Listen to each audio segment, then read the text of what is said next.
Good morning, CVICU. Liz speaking. How may I help you?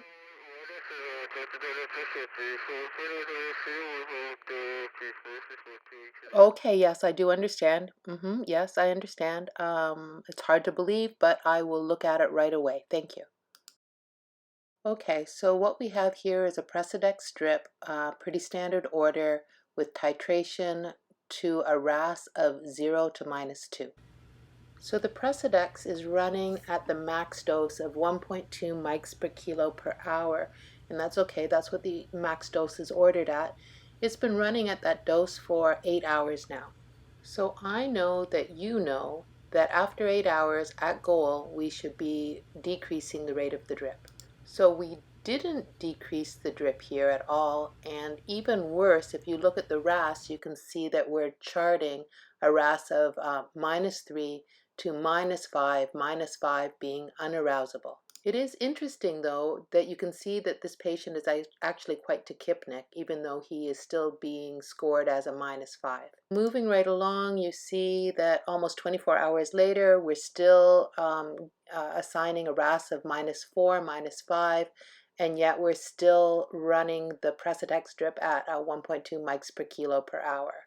So we really have a big problem here because we've got documentation of RAS -4, -5. The order specifically states a goal of 0 to -2, and we have no justification for running a Precedex strip at the maximum rate for many, many hours while we're documenting that the patient is heavily sedated. And I know that we are now practicing outside of the scope of nursing, and we do not have an order for what we are doing. So moving into day 3, the Precedex is still running at the 1.2 mics per kilo per hour at max.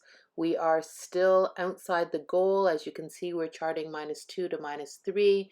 We continue to be in violation without an order to cover our practice. This is a big problem. After about 80 hours of essentially running this strip without an appropriate order, we do see some signs of restlessness being documented. We see a RAS of +1 and +2, indicating that the patient is agitated. But then we see from about midnight on, we are consistently documenting -1. So -1, -1, all the way to 8 o'clock when unfortunately, again, we're documenting -4 and deep sedation.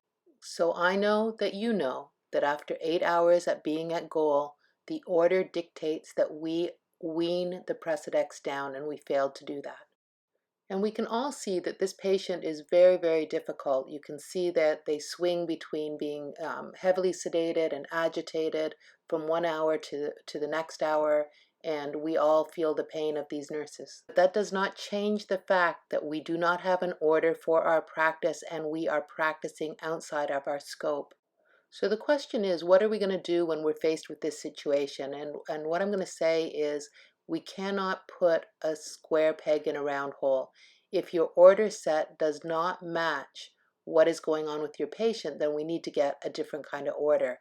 My suggestion would be here to get an order that is non-titratable.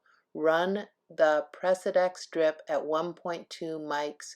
Do not titrate. I'm not suggesting that we keep our patients heavily sedated or obtunded and without reassessing. So every shift you would reassess to see if we can back off on the sedation. So it's interesting to see what's going on with this patient now. You can see the respiratory rate has come down substantially. The oxygen saturation is up. The patient is alert and oriented. So from about 7 o'clock in the morning on the 20th, you can see the patient is sitting on maximum dose of Precedex for over 24 hours. We're documenting RAS of -1, -2, and with absolutely no documentation of any attempt to wean. Then again, on the 22nd, you see that the patient starts getting, again, very tachypnic. And I saw the patient exactly at this moment, and this patient was very labored, very restless. So shame on us, right? Because we didn't document anything that describes his clinical picture. So, okay, so look, now here we go. We're actually weaning the Precedex. It went from 1 mic per kilo to 0.8. Unfortunately, now we are weaning it faster than the stated rate. So again, we have a fallout down to 0.6.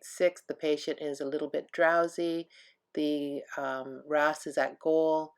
And again, we sit for greater than 8 hours without dropping it from 0.6 down. So another fallout. And here we see we go from 0.06 to off in one shot. And again, that would fall under the order set. Good for the patient, absolutely, but it falls out of our order set. Okay, so quick and in summary, if your patient is agitated, intermittently agitated, restless, labor breathing, make sure that your RAS is indicative of that state. Also, and very, very important, you are bound by the order. So if the order does not match, what we're doing at the bedside, then it's on us to make sure that we get an order that does in fact match. Remember, please, you are responsible for the details of the order and knowing what they are. So there is a dictated rate to titrate up and a dictated rate to titrate down. If the goal is in fact to keep your patient deeply sedated, then make sure that the order says -4, -5. If you're weaning the sedation, then you need to make sure that it says 0 to -2. And finally, I know that you know that always the nurse must practice within the scope of nursing. So, okay, thank you very much for your attention. I hope this helps, and let's all stay out of trouble, okay? Thank you.